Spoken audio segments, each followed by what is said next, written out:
చాలామంది గ్రూప్ 2 కోసం ఇప్పుడు ఎక్కువగా ప్రిపేర్ అవ్వడం జరుగుతుంది.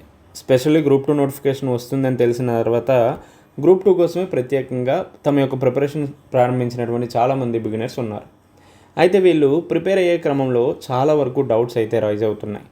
ఫర్ ఎగ్జాంపుల్, ఏమి చదవాలి అనేసి కావచ్చు, లేదంటే సబ్జెక్ట్ని ఎలా చదవాలి అనేసి, దీంతోపాటు రివిజన్ ఏ విధంగా చేయాలి అనేసి, అలానే కన్సిస్టెంట్గా ప్రిపరేషన్ని ఎలా ముందుకు తీసుకెళ్ళాలి అనేసి, అసలు బుక్స్కి సంబంధించినటువంటి అంశాలు ఏమేమి ప్రిపేర్ అవ్వాలి, ఏ బుక్స్ అయితే బాగుంటాయి, ఇటువంటివి ఎన్నో డౌట్స్ అయితే రావడం జరుగుతుంది. ఆల్రెడీ ఏం చదవాలి అనేసి కావచ్చు, ఎలా చదవాలి అనేసి, రివిజన్ ఎలా చేయాలి అనేసి, దీంతోపాటు షార్ట్ నోట్స్ ఏ విధంగా ప్రిపేర్ చేసుకోవాలి అనేసి, కన్సిస్టెంట్గా మన యొక్క ప్రిపరేషన్ ముందుకు తీసుకెళ్లాలంటే ఏ విధమైనటువంటి స్ట్రాటజీ ఉండాల్సినటువంటి అవసరం ఉంది. దీంతోపాటు బుక్స్కి సంబంధించినటువంటి బుక్ లిస్ట్ గురించి కూడా మనం కంప్లీట్గా వీడియోస్ అయితే చేయడం జరిగింది. అండ్ ఆల్సో మన యొక్క ఛానల్లోనే గ్రూప్ 2 గైడ్ అనేటటువంటి ప్లేలిస్ట్ కూడా ప్రత్యేకంగా ఈ గ్రూప్ 2కి సంబంధించినటువంటి స్ట్రాటజీస్ మీదే వీడియోస్ కూడా చేయడం జరిగింది. అంటే ఇలాంటివి చాలా వరకు వీడియోస్ చేసాం. ఫర్ ఎగ్జాంపుల్, ఏం చదవాలి, ఇండియన్ హిస్టరీ కావచ్చు, AP history, Indian polity, Indian economy, then also revision అనేది చాలామందికి ఇబ్బంది కలిగించేటటువంటి అంశం. సో దట్ రివిజన్ ఏ విధంగా చేసుకోవాలి అనేటటువంటి అంశం గురించి కూడా చెప్పాం. దీంతోపాటు చాలామంది యాస్పిరెంట్స్, సార్ కొత్తగా ప్రిపరేషన్ స్టార్ట్ చేస్తున్నాం, అసలు షార్ట్ నోట్స్ రాయాలా, లేదంటే దాని యొక్క ఇంపార్టెన్స్ ఏంటి, ఒకవేళ షార్ట్ నోట్స్ ప్రిపేర్ చేసుకోవాలంటే ఏ విధంగా ప్రిపేర్ చేయాలి, ఇటువంటి డౌట్స్ కూడా ఎక్కువ మంది రైజ్ చేస్తున్నారు. సో వాటికి సంబంధించినటువంటి వీడియోస్ కూడా మన ఛానల్లో అప్లోడ్ చేయడం జరిగింది. అండ్ ఆల్సో కన్సిస్టెంట్గా ప్రిపరేషన్ ఏ విధంగా ముందుకు తీసుకెళ్ళాలి, దానికంటే ఏమైనా స్ట్రాటజీస్ ఉన్నాయా, లేదంటే మీరు మీ ప్రిపరేషన్లో ఏ విధమైనటువంటి స్ట్రాటజీని అనుసరించారు, అలానే బుక్ లిస్ట్కి సంబంధించి అటు ఇంగ్లీష్ మీడియం వాళ్ళకి కావచ్చు, అలానే తెలుగు మీడియం వాళ్ళకి, దీంతోపాటు నేను ప్రత్యేకంగా ప్రిపేర్ అయినటువంటి బుక్స్ గురించి కూడా కంప్లీట్గా చెప్పడం జరిగింది. ఇది మాత్రమే కాకుండా ఏపీ హిస్టరీ నేను ఎన్ని డేస్లో చదివాను, నేను ఎలా ప్రిపేర్ అయ్యాను, దీంతోపాటు ఎంసీక్యూస్ యొక్క ఇంపార్టెన్స్ ఏంటి, ఇటువంటి వాటన్నిటి గురించి చెప్పడం జరిగింది. ఇంకొక విషయం చెప్తున్నా, ఇఫ్ ఇన్ కేస్ మీరు బిగినర్స్గా గ్రూప్ 2 ప్రిపరేషన్ ప్రారంభించారంటే ఫస్ట్ మీరు చేయాల్సింది ఏంటంటే గ్రూప్ 2కి సంబంధించినటువంటి సిలబస్ కాపీని ఖచ్చితంగా జిరాక్స్ తీసుకోండి. వితౌట్ సిలబస్ కాపీ మీరు ఎంత మంచిగా ప్రిపేర్ అయినా కూడా దానివల్ల ఎటువంటి యూజు ఉండదు. మీరు ఎగ్జామ్ ఓరియంటేషన్గా ప్రిపరేషన్ వెళ్ళాలన్నా, ఎగ్జామినర్ యొక్క మైండ్ సెట్ని అర్థం చేసుకోవాలన్నా, లేదంటే ఏపీపీఎస్సీ బోర్డు యొక్క మైండ్ సెట్ని అర్థం చేసుకోవాలంటే మన దగ్గర ఉన్నటువంటి ఒక స్టాండర్డ్ సోర్స్ ఏంటి అంటే వాళ్ళు ఇచ్చినటువంటి సిలబస్ మాత్రమే. సో దట్ మీరు ఎప్పుడైనా ప్రిపరేషన్ ప్రారంభించారు అంటే ఖచ్చితంగా ఏపీపీఎస్సీ గ్రూప్ 2కి సంబంధించినటువంటి సిలబస్ కాపీని ఖచ్చితంగా జిరాక్స్ తీసుకొని అందులో ఉన్నటువంటి ప్రతి అంశాన్ని కూడా అర్థం చేసుకొని దానికి అనుగుణంగా ప్రిపరేషన్ని ముందుకు తీసుకెళ్లాల్సిన అవసరం ఉంది. దీంతోపాటు సిలబస్ కాపీని చూసి సిలబస్ని పట్టిస్తే సరిపోదు, దానికి అనుగుణంగా సరైనటువంటి బుక్స్ అనేవి కూడా మనకి important.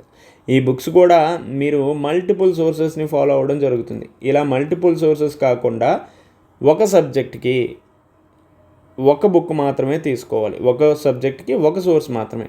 For example, Indian polity ఉంది, ఇండియన్ పాలిటీ కంటే ఒక సోర్సే తీసుకోండి.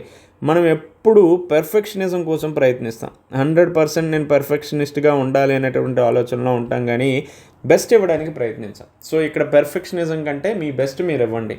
సో ప్రతి అంశం మీద మీకు అవగాహన ఉండాల్సిన అవసరం లేదు. సిలబస్లో ఉన్నటువంటి అంశాలు ఒక స్టాండర్డ్ బుక్ని ఫాలో అయితే సరిపోతుంది. అది Indian polity, Indian history, Indian economy, AP history, AP geography, science and technology, environment, అలానే వీటికి సంబంధించినటువంటి బుక్ లిస్ట్ మీద కూడా మనం వీడియో చేయడం జరిగింది. కాబట్టి ఒకసారి మీరు బుక్ లిస్ట్కి సంబంధించినటువంటి వీడియోస్ కూడా ఉంటాయి, చూడండి. నాట్ ఓన్లీ బుక్ లిస్ట్ గురించి మాత్రమే కాకుండా అవి ఏ విధంగా చదవాలి, ప్రయారిటీ బేస్డ్గా ఎలా చదవాలి అనేటటువంటి అంశాల గురించి కూడా మనం డిస్కస్ చేసాం. కాబట్టి వాటిని కూడా చూడండి. అంటే ఇదేదో ఆ వీడియోస్ చూడమనేసి దాని అర్థం కాదు. చాలామంది ఫ్రీక్వెంట్గా యూట్యూబ్ కామెంట్స్లో కావచ్చు, పర్సనల్గా మెసేజ్ చేసే విషయంలో కావచ్చు, ఎయిదర్ వేరే వాళ్ళు స్టూడెంట్స్ కలిసినప్పుడు వాళ్ళు అడిగేటటువంటి ఫ్రీక్వెంట్గా ఉన్నటువంటి డౌట్స్ అన్నీ కూడా ఇవే. అందుకనే ప్రత్యేకంగా ఈ వీడియో బిగినర్స్ కోసం చేయడం జరుగుతుంది.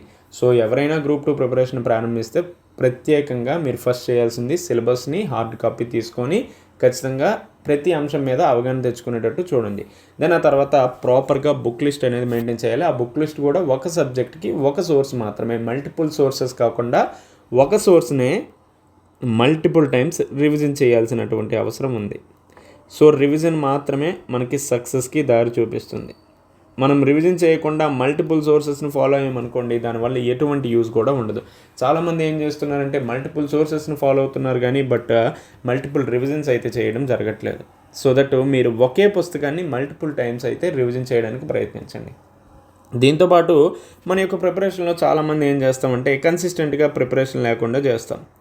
కన్సిస్టెంట్గా ప్రిపరేషన్ లేకుండా అంటే ఒకరోజు బాగా ఇంట్రెస్ట్ వచ్చినప్పుడు 12 గంటలు చదువుతాం.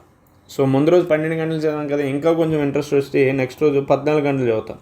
ఆ తర్వాత ఈ 2 రోజులు బాగానే చదివాం కదా అని నెక్స్ట్ రోజు ఒక 4 అవర్స్ చదువుతాం. సరే ఈ 3 రోజులు కలిపి 1 వీక్ చదివినట్టు ఉన్నాం కదా అనేసి నెక్స్ట్ 3 రోజులు చదవడమే మానేస్తాం. సో ఇలా ఉన్నామంటే కన్సిస్టెంట్గా ప్రిపరేషన్ లేకపోతే మీరు ఎంత టాలెంటెడ్గా ఉన్నా, ఎంత నాలెడ్జ్ ఉన్నా దానివల్ల ఎటువంటి యూజ్ కూడా ఉండదు. ఇక్కడ కన్సిస్టెంట్గా ఎవరైతే ప్రిపరేషన్ చేస్తారో, ఎవరైతే మల్టిపుల్ టైమ్స్ రివిజన్ చేస్తారో వాళ్ళు మాత్రమే సక్సెస్ అవ్వడానికి ఆస్కారం ఉంటుంది.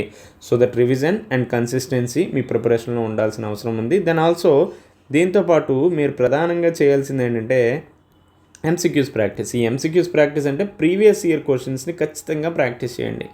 సో సిలబస్ ఫస్ట్లో చెప్పాం కదా, syllabus then previous year questions, ఈ రెండింటిని మీరు తోచా తప్పకుండా ప్రిపేర్ అయ్యారంటే సిలబస్కి తగ్గట్టు ప్రీవియస్ ఇయర్ క్వశ్చన్స్ ఎలాగ అడిగాడు, ప్రీవియస్ ఇయర్ క్వశ్చన్స్కి అనుగుణంగా మీరు మీ సబ్జెక్ట్ని ప్రిపేర్ అవ్వాల్సినటువంటి అవసరం ఉంది. అలా చదివారంటే ఎగ్జామ్ ఓరియంటేషన్గా మన ప్రిపరేషన్ వెళ్తుంది. ఈవెన్ ర్యాంక్ రావడానికి కూడా ఛాన్సెస్ ఎక్కువగా ఉంటాయి. సో అందరూ స్మార్ట్ వర్క్ అంటారు. స్మార్ట్ వర్క్ అంటే ఏంటి? సిలబస్ని ప్రాపర్గా అర్థం చేసుకొని గత ప్రశ్నల్ని పూర్తిగా అవగాహన చేసుకొని దానికి అనుగుణంగా సబ్జెక్ట్ని ప్రిపేర్ అయితే అదే స్మార్ట్ వర్క్గా చెప్పుకోవచ్చు. సో ఎవరైనా బిగినర్స్గా గ్రూప్ 2 ప్రిపరేషన్ ప్రారంభించారంటే ఈ విధమైనటువంటి స్ట్రాటజీని ఫాలో అవ్వండి. ఇఫ్ ఇన్ కేస్ ఇంకేమైనా మీకు డౌట్స్ ఉన్నా కూడా గ్రూప్ 2 గైడ్ అనేటటువంటి ప్లేలిస్ట్ కూడా మన ఛానల్లో ఉంది. అందులోకి వెళ్తే మోస్ట్లీ మీకు ఉన్నటువంటి డౌట్స్ అన్నిటికీ కూడా ఒక క్లారిఫికేషన్ వస్తుంది. ఇఫ్ ఇన్ కేస్ ఇంకా ఏమైనా డౌట్స్ ఉంటే కింద కామెంట్ సెక్షన్లో తెలియజేయండి. Thank you.